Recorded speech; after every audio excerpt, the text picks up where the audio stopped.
I'm very happy and honored to introduce Bo Lindemann as our last keynote of the conference. Growing up in Denmark, I've been surrounded by Bo's work all the way through my life. He's been part of designing some of the major companies' visual identities and their typefaces. When I was a young, naive student, this was the first time when I saw Bo for the first time. So he came and gave a lecture at this academy. And I was blown away by sort of realizing that one person could have such a major impact on graphic design and type design history and culture in Denmark. So with that, I'm very happy to introduce to you Bo Lindemann.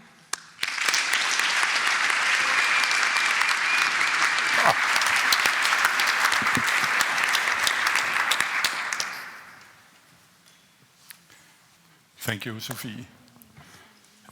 I feel, I don't know, I'm a little nervous. And I believe it's because I'm right here in the Lion's Cave. And we just have to get this working.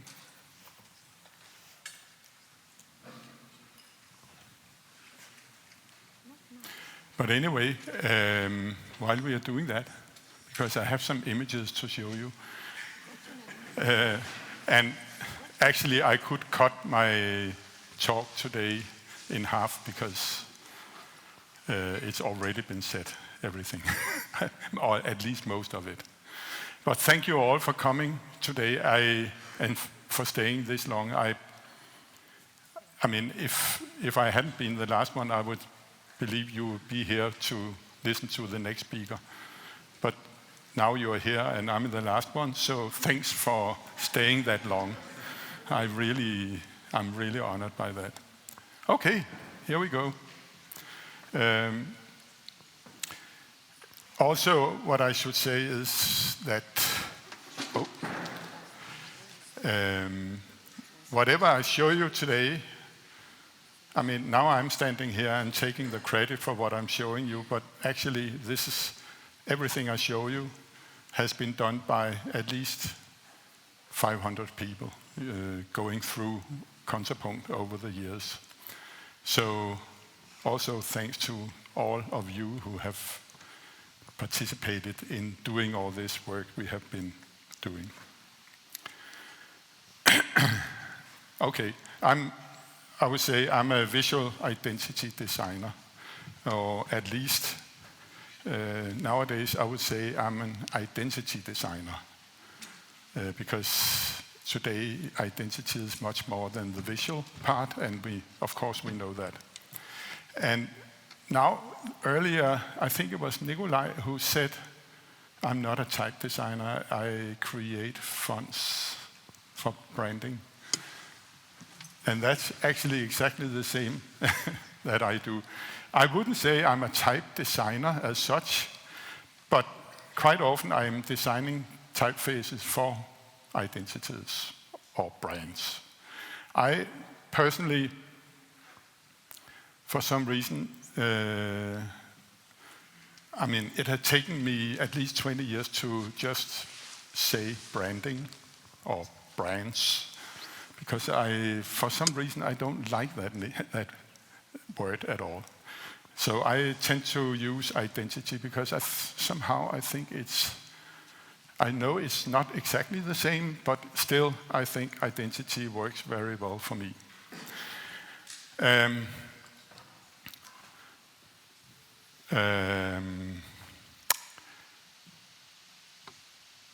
You know this image. This is one of my famous images painted by the German painter Friedrich in 1818. And this was a very time of turmoil in Germany, and he made this image with a man standing with his back to the viewer, looking over the sea of fog.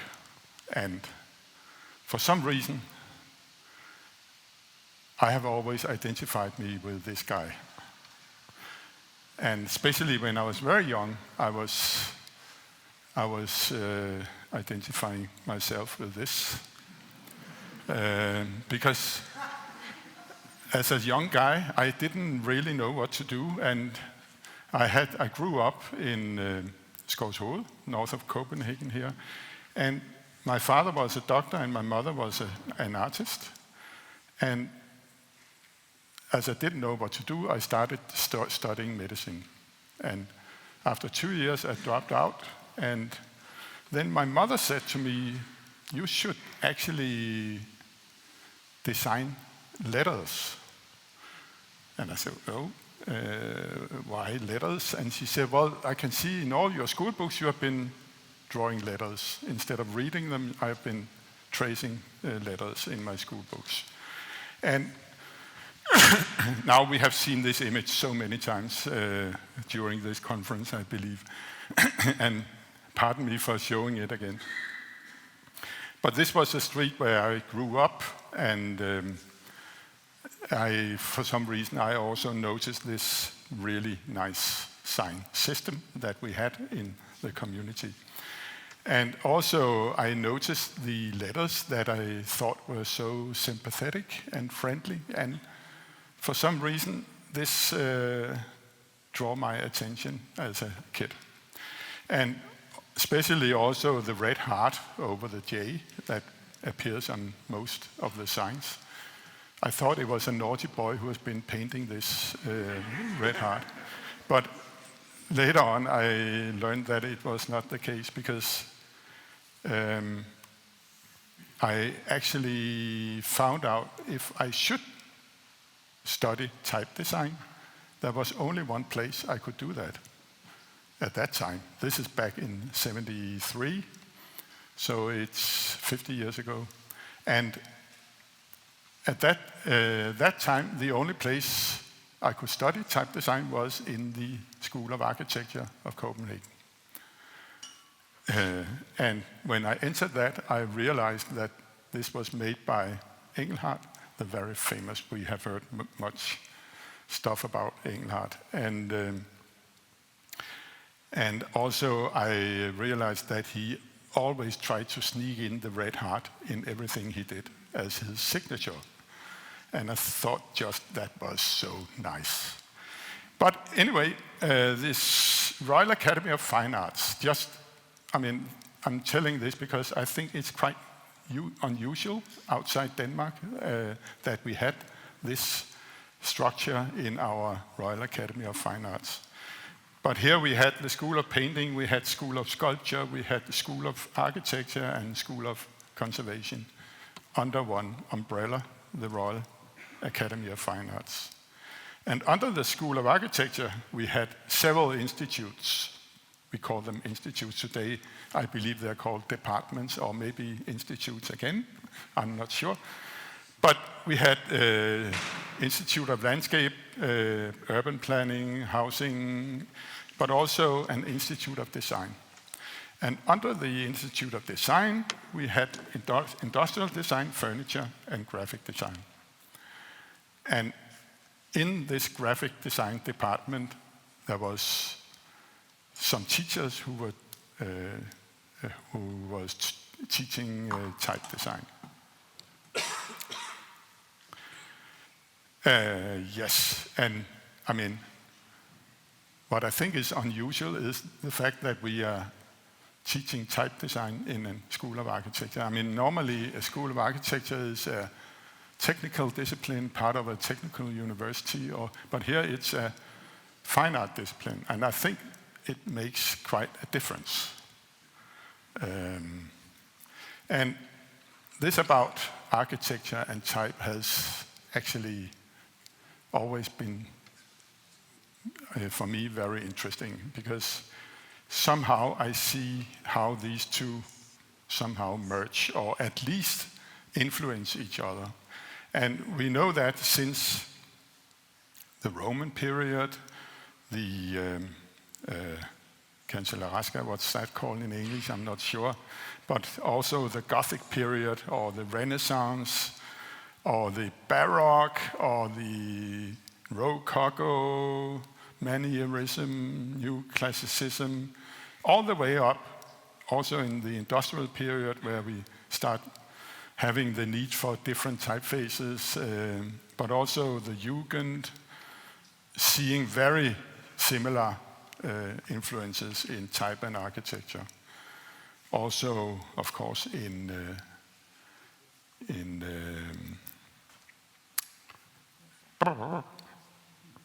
what's it called?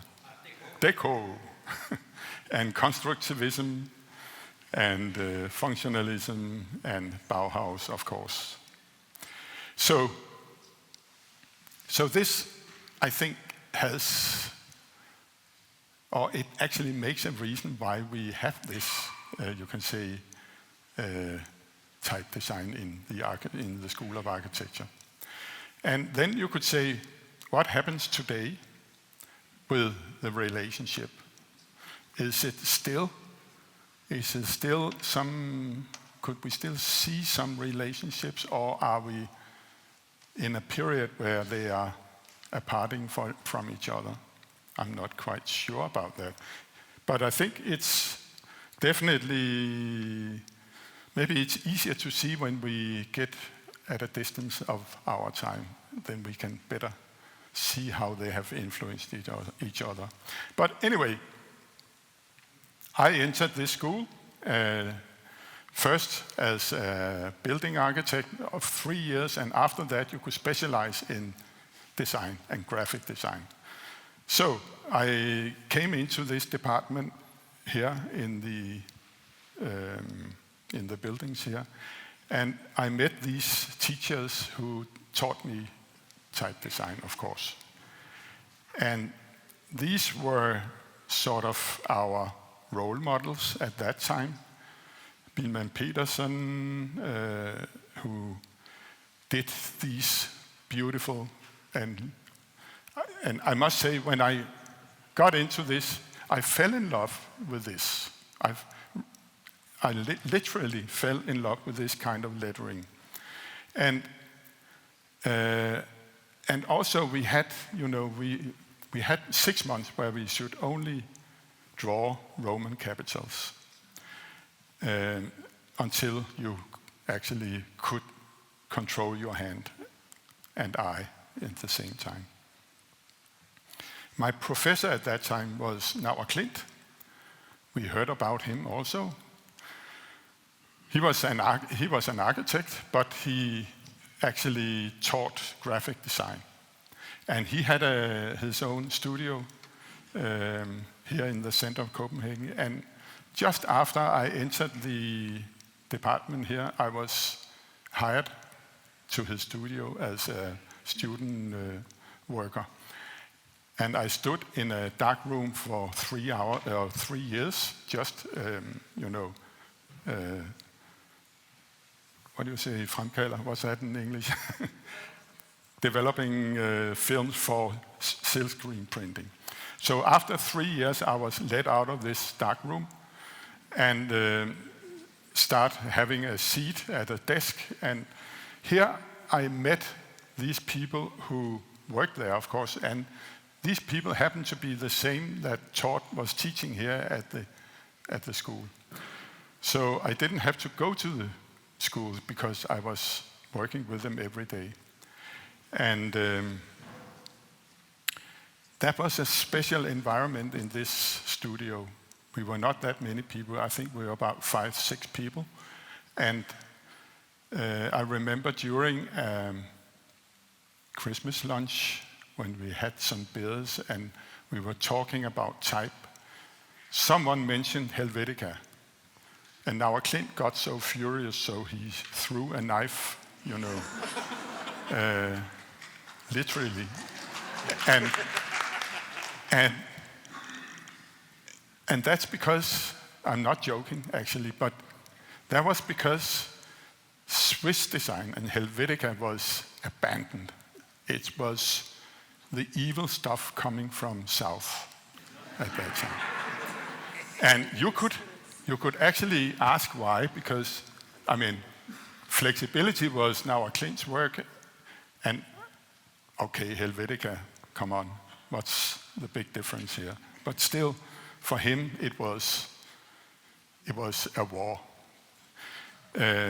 So he also, as we saw, built out flexibility, the whole system, font system, where he, now I'm saying, copying Frutiger from Universe. But then at the studio, we also designed a lot of signs, of course, as we heard earlier. Everything, all type design in Denmark was sign design. And one of the first assignments I was put on was the license plates for the cars in Denmark. But there was another huge job we were working on for several years, which was this one. It's a hospital, if anyone knows this. It's Herlev Hospital outside Copenhagen here. And this is in 74, 75, where this hospital was built. And they appointed one of the professors from the School of Painting here to do all the interior in this hospital. Paul Gernes, he was called.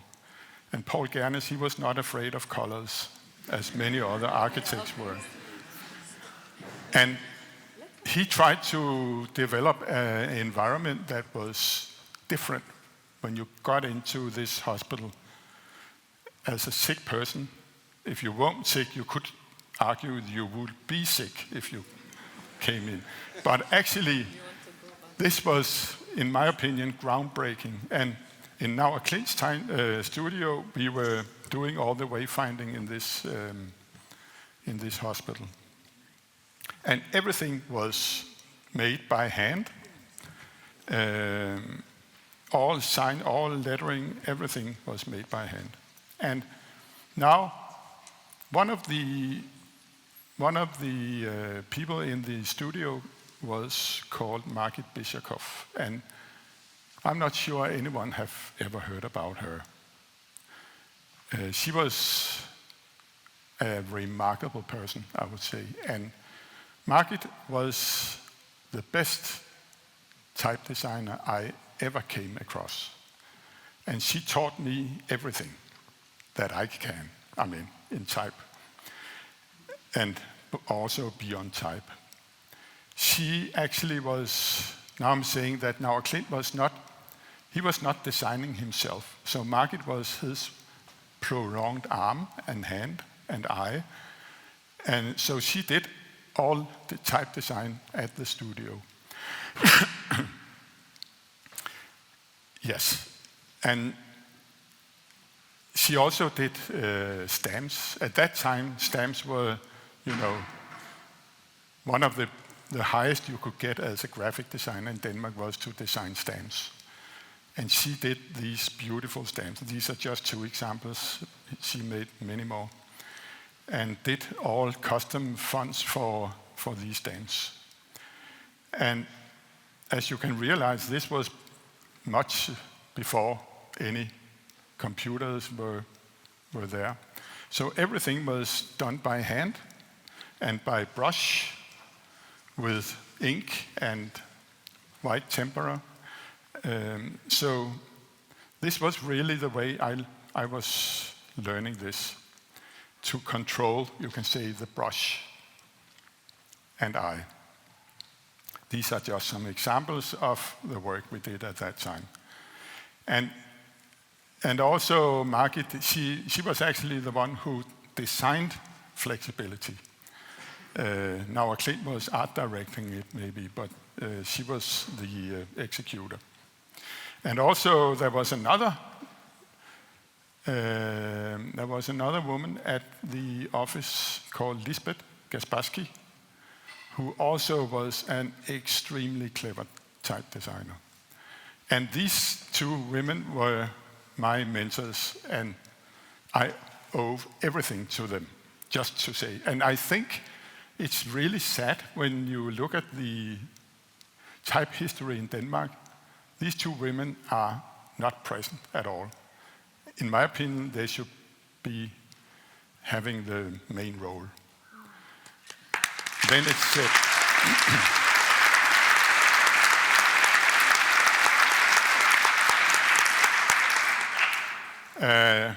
Unfortunately, now Klint passed away very early, and he was and Claus Axel Friis took over his professorship here at the school, and Claus was also a very excellent type designer. Now this is one of his works from, I believe, late 70s. But he was really sort of more free and more modern in his approach. And now, if you look at these people, coming from Bindesbøll to Engelhardt to Biilmann Petersen to Naur Klint to Axel Friis, they are all the big type designers in Denmark, and they are all architects. We have heard this before, but maybe when you hear more times, you are more persuaded. But it is actually a very, I would say, strange that, all type designers are trained as architects. But you should think about the Royal Academy of Fine Arts at that time. As I said, we regarded architecture to be a fine art discipline. And I believe also that's why this small school, it's less than 1,000 students, we can still produce the world's best architects and have been doing that for decades. And also in the school we had the furniture school, Klint's Furniture School, where they were the first ones to actually design furniture, ergonomically after the measures of the body, and that actually created or ignited the whole golden age of Danish furniture design. But back to the architects, or back to the way the architects they worked at that time. This is some of the work of Bindesbøll, and as you will see, he had no limits, so to speak, as a designer. He designed whatever he could think about, from ceramics to buildings to type to jewelry to furniture, whatever. He did it all. And after him came Engelhardt, as we also already know or have heard many times. He had the same approach, no limits. And later on, Arne Jacobsen having the same. Today, most architects are concentrating on and specializing, but these guys, they could actually handle the whole spectrum, from the big scale to the very small letter.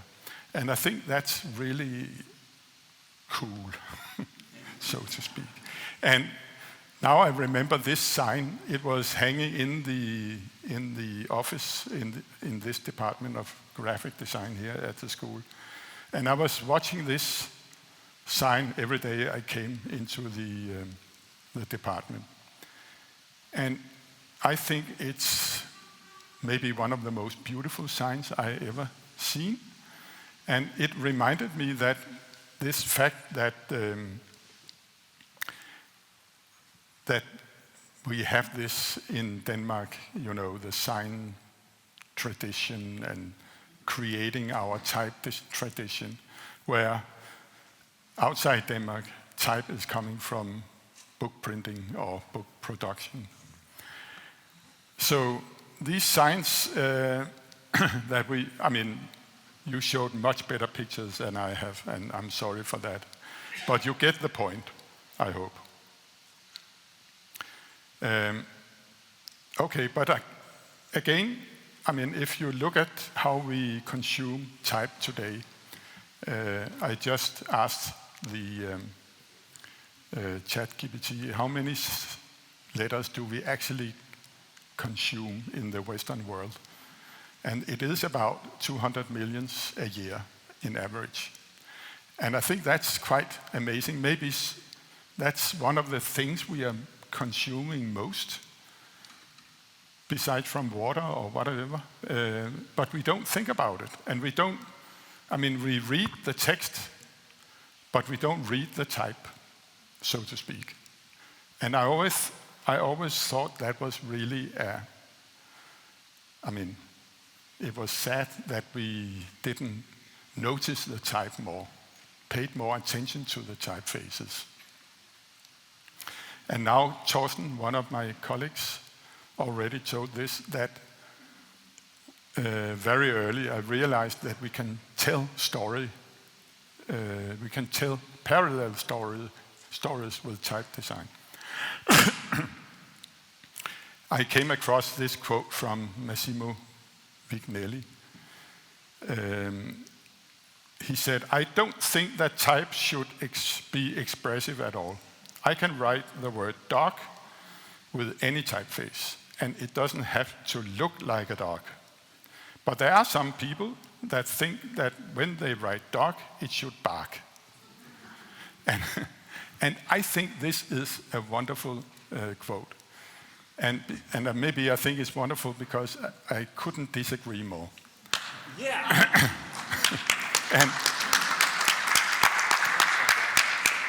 And now Edward is me.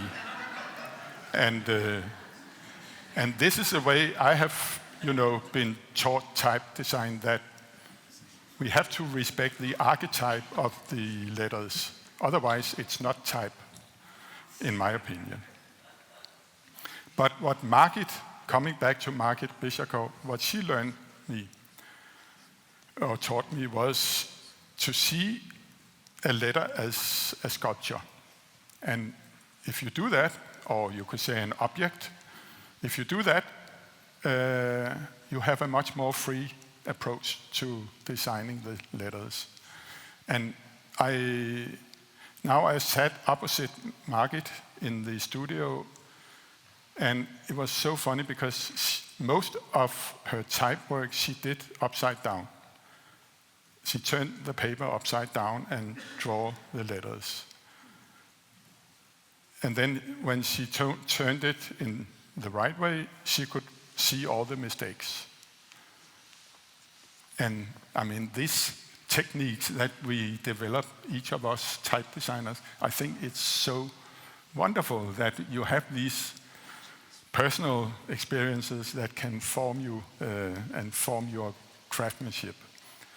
Anyway, I could speak a lot about, the Bauhaus period, how it has influenced the Scandinavian design. And in my opinion, when the Bauhaus came into Denmark and Scandinavia, we took it in, most of it, but we sort of softened it up. The geometric forms we made more organic, and we made it we humanized Bauhaus, so to speak. And that's also what have influenced myself in my type work, that I can see how whenever I do type, somehow it becomes soft. And I don't know why, but that's maybe my handwriting. Anyway, new story. This is an old bad image, but I hope you can still see. This is my cousin Kim Meyer Andersen. Kim and I, we grew up as brothers almost. We were very close, and it was quite interesting. Kim is 10 years older than I am, and he's a person who has meant most to me in my career as a designer, or maybe even as a person. And Kim and I, at a certain point, decided to try to work together, because Kim was also a graphic designer. And now, this is where I came from, from the Roman capitals, all the Engelhardt, Bielmann stuff, and so on. So this was what I have been taught. And this was what Kim has been taught. He had been living in Basel in Switzerland for 6 years and had been educated at Kunstgewerbeschule in Basel and had Armin Hoffmann as his teacher. And also, if anyone knows Wolfgang Weingart, one of the most fantastic designers in my opinion. So this was, you can say, the environment where Kim grew up as a designer. And as you can fancy, also he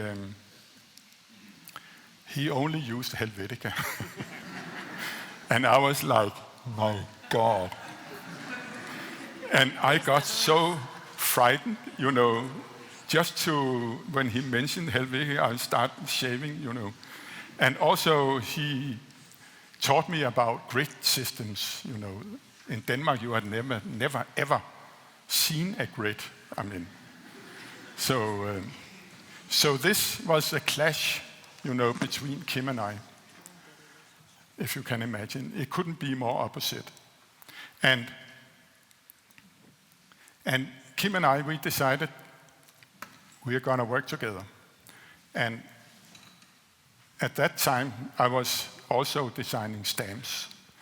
I had designed this stamp when I was much younger. And after and you can see this stamp is really classic. And it could have been made 100 years ago, 200 years ago. But then after I met Kim, I was designing some other stamps. And suddenly my whole, I would say, image of design has changed completely. And Kim and I, we decided to start an agency called Kontrapunkt. And this is in 1985, so it's actually precisely 40 years ago. And Kontrapunkt, why Kontrapunkt? But Kontrapunkt is a Danish word of counterpoint, and we thought that was actually some kind of a good, it was a good sort of metaphor for design, because there's a lot of interpretation you could put into this. And we had one goal when we started Kontrapunkt, and that was to beat London. And what do I mean about that? That's because at that time, this is 40 years ago, at that time the design profession in Denmark was very small, and it was mostly one-man bands, individual designers working. Maybe when it went high, there were 2 or 3. But these designers, they didn't have the capacity and didn't have the maybe also knowledge to serve and execute on bigger designer assignments. So whenever the big international companies in Denmark like Novo, Lego, Carlsberg and so on, if they should have done a graphic design assignment, they went to London. And Kim and I, we couldn't help thinking we should close that gap, because that was not fair. So we actually succeeded in it. And very fast, we start working with both Lego and Novo, the 2 biggest companies in Denmark, or 2 biggest brands. And I was really honored to be asked to design or redesign the Lego logo.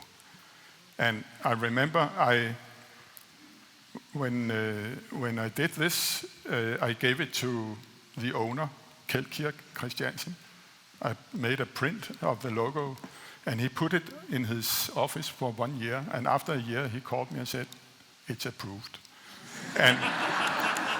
and this is actually still the logo that works even today. But then, at a certain point, we were invited into 2 pitches. And one pitch was to design a new visual identity for the National Museum, and the other was to do the same for the Ministry of Foreign Affairs. And these two pictures were running simultaneously, and they had to be given in with a few days in between. And it turned out that the two clients didn't know that the other one had issued a competition also. So it was completely accidental that they were running simultaneously. And in Counterpoint, we were the only studio that were invited in both competitions. So when we were working on these two projects, we couldn't help start discussing what's the difference and what's the relation between these two institutions. They were both state-owned or state institutions, but one was a ministry, the other was a museum. So we thought maybe we could somehow relate them visually, but still making them different. and what happened was that we actually won both competitions. And when they were launched, these works, suddenly the whole government, all the ministries came to us and said, this is a new way to portray a ministry. Could you do something similar for us? And so we worked our way through one ministry after the other. And, and now you have to think about this time, because this was how they looked before, and this was how they looked after having been through Counterpoint. And it's quite a difference, and it's quite, you can say, a paradigm shift that actually was, you can say, resonating the fact that the public sector at that time, I mean, people, the citizens, put new demands to the public sector in order to be more close to the citizens, more customer focused and so on. And suddenly they could see that now they could stand out individually and they could actually address their, you can say, their clients in their own way. So in this way, we worked our way through the whole public sector, not only the ministries, but also the public companies like train system, post offices, libraries, whatever, you name it. And this was just about when we had our first computer. And for the Ministry of Foreign Affairs, this was actually the first time I used type in a visual identity. And now this is in '89, and maybe some of you can see that there's a Danish sort of look and feel over these letters, but there's certainly also a German feel, because at that time I met Erik Spiekermann, and he had just designed Meta, and I was so amazed of Meta at that time. So I mixed somehow Meta with the Danish type tradition, and this was what it ended up with. But maybe you noticed in all these logos we saw earlier, there's a crown, and we used somehow, we couldn't help thinking about if we could make the crown to become the symbol of the Danish state instead of the symbol of the royal family. And I would say, if you ask people today and show them the crown, they would say this is the Danish state more than the royal family. That's my claim, at least. So we thought this was quite some kind of a paradox. And we couldn't help using, you could say, the Danish casualty or self-irony in doing this. So, and we found out that in Denmark we had a different heraldic rule than we have in many other monarchies. I mean, if you go to Sweden, Norway, Holland, England, you are not allowed as a designer to design the crown because you are having an official drawing of the crown that you are supposed to use. But in Denmark, we don't have that rule. We have a different rule that says as long as you can see the royal crown in the drawing with 5 bows, the apple and the cross and the band, then you can design it individually. So this was really a trick for us, because then we could customize the crown to the different ministries. So this was a crown for the Ministry of Environment, and this was a crown for the Ministry of Finance with a keyhole inside, and this was a crown for the Royal Theatre with the jester's hat, and Ministry of Education. And so we designed, I don't know how many crowns. Some of them having this punt, some of them not. And now, today, you see them out there still in the Danish landscape. And one of the institutions that we were asked to redesign was the Danish Railways, and it's called DSB. And this was quite a big task to do that, and a big responsibility, because DSB has always had a very strong design tradition and design standard. And they, until that time, they have had this typeface, which actually came from Johnston Underground from England. But again, it was, how could you say, Danish, made Danish by cutting off the G, so we had the Danish G mixed into this Johnston typeface. And so we couldn't help, pitching in a new typeface for DSB when we were redesigning the whole brand. And I remember the managing director, he said to me that he couldn't justify to spend tax money on designing a new typeface. And then he said, unless you can prove that it's more legible than the one we used before. So, and at that time, I have to have some assistance, and I found one of the best students here at the school, and that was Jonas Heckscher. So maybe you met Jonas already here I believe you did. I think he was 22 at that time, and I picked him and said, couldn't we work on this together? So Jonas and I start working on this design, or this typeface, as you can see here, and we had this idea that opening up all the angles could actually make it more legible, especially when you see it on distance and small sizes and so on. And we did a lot of tests, and we could actually prove that it was more legible than the old ones.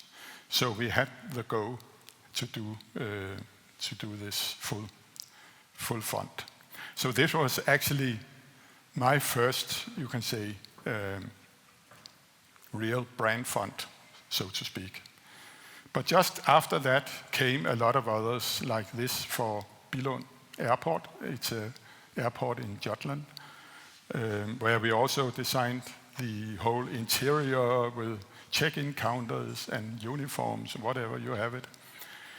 And then it suddenly started going very fast. And then we had, this assignment for Danske Bank, one of the biggest banks, where we designed the whole brand. This is back in 2000, so 25 years ago. And also we had the assignment to design a new visual identity for the Danish pharmacies. And now my father was a doctor, and he had these old jars in my childhood home. And I couldn't help noticing these letters on the jars. They were all sort of the same sort of category, with these very vertical strokes inside and soft round strokes outside the letter form. No one can tell why, because it's all over Europe that you have these forms, this letter shape. But anyway, so I designed a typeface for the Danish pharmacists called, in Danish, pharmacy is apotek. Apotek. And so they got these letters with the straight inside and round outside, and made this into a font. I'm going fast because I'm way behind my schedule. So, and also I was approached by René Redzepi at that time. This was when Noma, the restaurant, was started, and René he said, I need some graphic, but I don't need a logo because I hate logos. And Noma is not a brand, it's a project. So we don't need a brand. So we said, okay, then we design a typeface for you. And I designed this typeface inspired by these chairs they had in the restaurant, but also inspired by René's, you can say, terroir thinking, with only using ingredients from the Nordic nature. This was done in 1 week and all drawn by hand. Now, Torsten also showed this earlier, but this is a museum in Jutland, a museum of contemporary art, and it's designed by a very famous American architect called Stephen Hull. And he based his concept on a shirt factory, because earlier there was a shirt factory at this site. And then he formed the buildings after the cuts of men's shirts. And so we took the same shapes and formed them into letters, so we could actually create communication that somehow related to the building, to the architecture. Now I just picked some type stuff that hopefully shows something about how we work with type. And as you can see, it's all, this is not my type, but this is my type. And we helped Carlsberg to actually be able to, you can say, expose their brand with typefaces. So we designed this typeface that could actually stand alone and just smell of the Carlsberg beer. And also they could use it in the stadiums, because they were not allowed to say Carlsberg because of the dark market regulations, but they could say probably. And they couldn't say the best beer in the world, but they could say probably the best in the world. And that actually became a huge advantage to them. Anyway, Ørsted is another example of a custom typeface that somehow has been shaped by the wind. Ørsted is the biggest producer of windmill farms, offshore windmill farms in the world. And this typeface is also, you can say, telling this story about the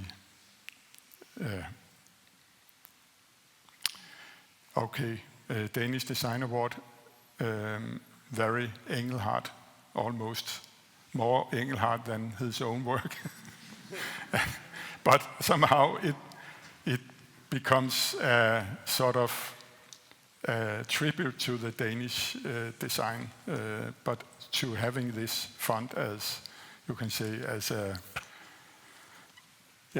a award font, so to speak.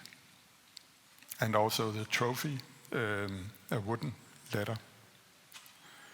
Now I have to go very fast, much faster. Then after some time I realized that whenever you go in Denmark to any town and stand in the middle, in the square in the middle of the town, you have the post office, you have the station, you have the bank, and you have the pharmacy. And suddenly I realized what kind of footprint we had, leaving behind in the Danish, you can say, public space. And what kind of responsibility you take on as a designer, because people cannot just turn their back to it, because it's there and you are exposed to it every day. So the way you have to behave as a designer when you are in the public space is quite some job, I would say.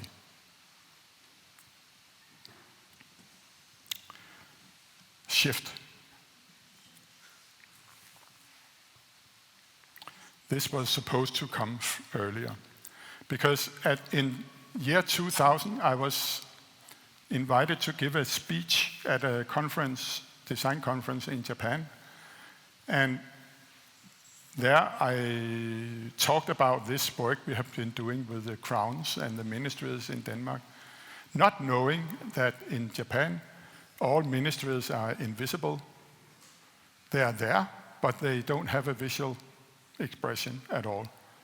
So people in Japan thought this was really something that you could spend tax money on designing brands for the ministries.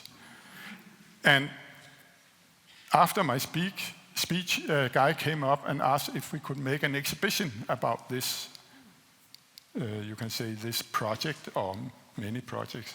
And so we did. And this exhibition happened to become quite, you can say, to have quite a big awareness. And there was especially this guy, Kenya Harasan, who came to the exhibition and that I happened to become very close friends with. And we have been friends for 25 years now and also working together today in many occasions. And Kenya, he was a professor at Musashi Art University, and he asked me to teach there together with him. And Elias, I know, where are you? He's not here anymore, but he also went with me to teach there in Musashi. And this is, I realized that was the best business model you can ever have, because in Japan, when you have been teaching all these many students, they remember you. Especially in Japan, they remember you. And many of these students end up as design leaders or managers in the industry. And suddenly I was sort of contacted by many of my old students because they remember that I could do type design. And you should know that in Japan, the design profession is very Japanese, and most designers don't speak English. And those who do, they are somewhere outside Japan.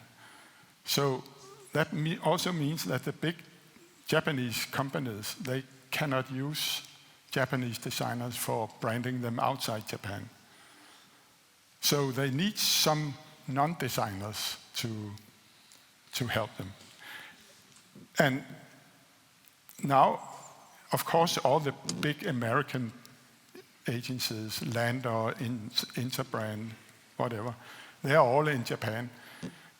But somehow we found out in Contrapunkt that we had an advantage over these American and British agencies because we were Danish designers, and also because we were more, I would say, modest. We were not imperialistic like they were and say, this worked for you. We were more listening, trying to find out how could we help these companies. And after a few years, we set up an office in Tokyo. And we actually started working with this company called Dai Nippon Printing, DNP. And Dai Nippon Printing is the biggest printing company in the world, actually. And they are all over Japan and also outside Japan. And they asked us to do a signage system for all their premises around. And this sign system should speak in both Japanese and English. And you know, this dual language, or the combination between Japanese and English, is often handled very badly because you have a Japanese font and then you just pick a, you can say, coincident Latin font and then you combine them. So we thought, how could we make one font that was speaking in two languages, or one voice that was speaking in two languages? So we took the Japanese font and then we took some strokes from that and designed the Latin font over that. So they sort of somehow correlated. And I didn't realize that this trick that to me or us were quite obvious was really not something you have seen in Japan at that time, maybe now. But at that time, it was quite new to do this. And then we designed all the signs with this font, of course. And also we designed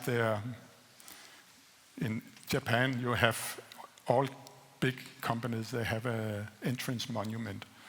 So we designed this monument, which was the three letters mirrored because they were a printing company, of course. And then just after that, we started working with Nissan, because that was another of my students who ended up as the head of design in Nissan. And he asked us to design a typeface to align all their communication globally. Torsten was working on that. So we did this typeface that also are used now in the dashboards within the cars, or even in the logo and so on.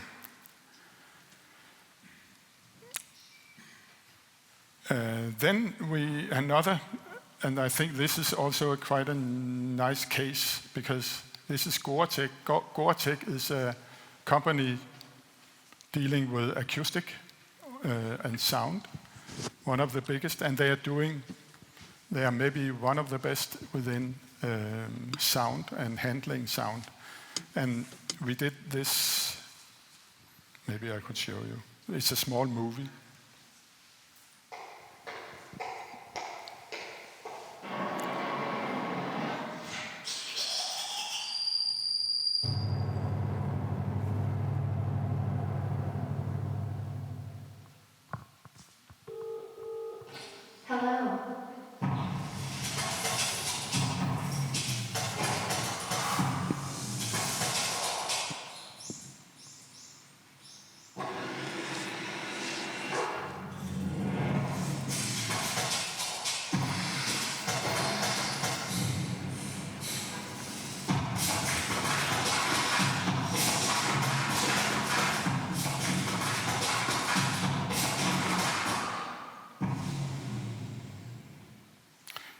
Yeah, so it's a type that reacts to sound, and that is mostly used on their screens and wayfinding in the company.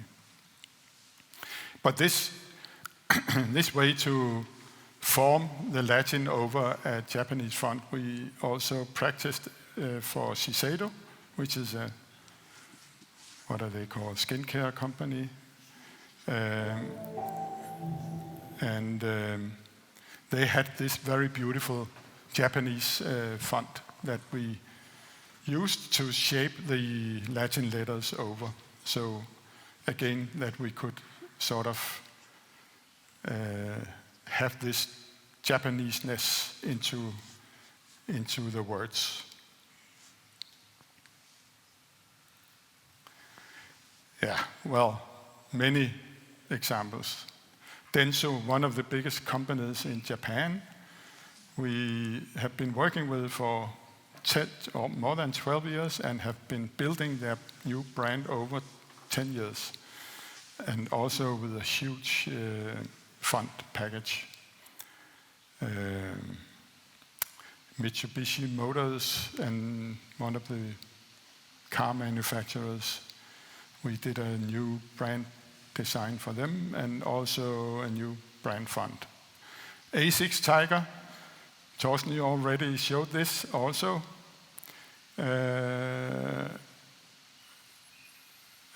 Sorry, they're a bit mixed up. Tasaki is one of the big jewelry companies or jewelry brands in Japan, where we also created the whole brand and typefaces and so on. And then comes the J-League, and that's also been shown already, I believe, with the curve kick. And also we designed the whole air look for the stats on TV and jerseys and so on. And now I'm finished. 2 more slides. Now I suddenly, when you're so occupied with all these projects, suddenly you find yourself looking back and say, my God, how can we now attract all these?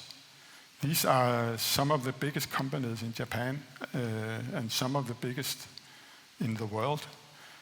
And still we, in this small Concepon, can serve these companies. And I think actually that it's quite sometimes something, because for me, I don't know why, but I always had this ambition that the bigger the brand is, the more excited it is.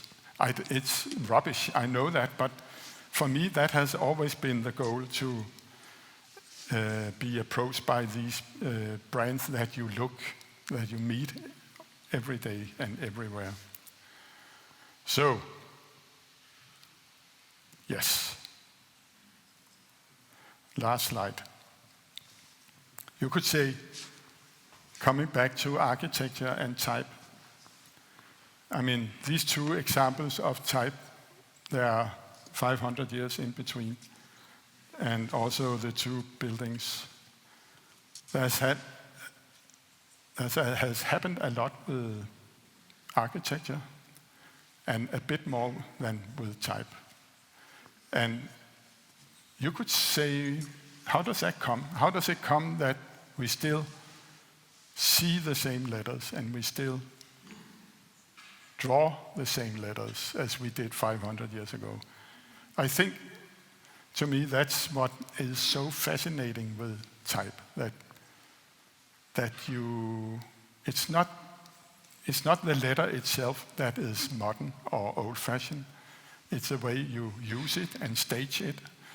And in that way, I think it's sort of an endless source of inspiration. So that was me from A to Z. And thanks for listening.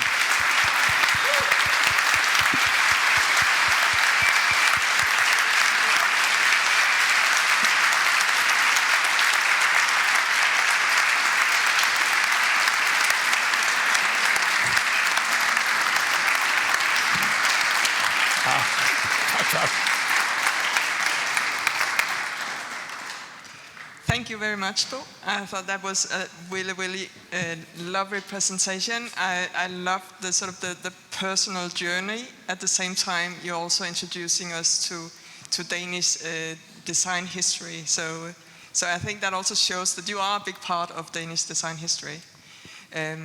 So if you stay up here, I'm going to give the mic to my colleague Anders here. Hi, Bo. Okay. Hi, Anders. And thanks for being here, Thanks for my inviting old me. friend. And actually, you were a professor here at the Institute when I was a student. So, Long time. I need glasses because I'm an old man, yeah. All right. Dear Bo, thank you for a wonderful keynote. I always be so inspired by seeing your work and hear you speak about the things you do as well. On behalf of the Royal Danish Academy, my institute, and the Atterpie community, I would like to take this opportunity to thank you for your lifelong contribution to typographic design in Denmark and internationally. And for the significant mark that you have set on Danish visual culture, shaping our shared design legacy. Wednesday, Matthias opened by speaking about Knud V. Engelhardt and his importance to Danish type history. Your significance is just as profound and cannot be overstated. And that is it. So, thank you for that, Bo. And I just want to hand you over, we talked about a bottle of something we need to drink together. Yeah. Should we open it? We could open it. This Wow. is oak gin. Wow. And I think you're like the oak tree of Danish design, Bo. So thank you very Come much. on. Here we go, too.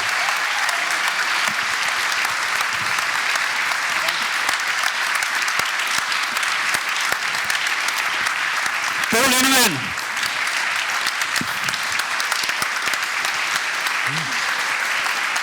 No, please,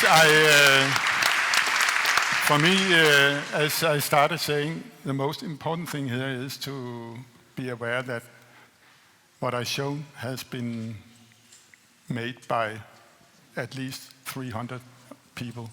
So I'm just one of them. So thanks for all your attention.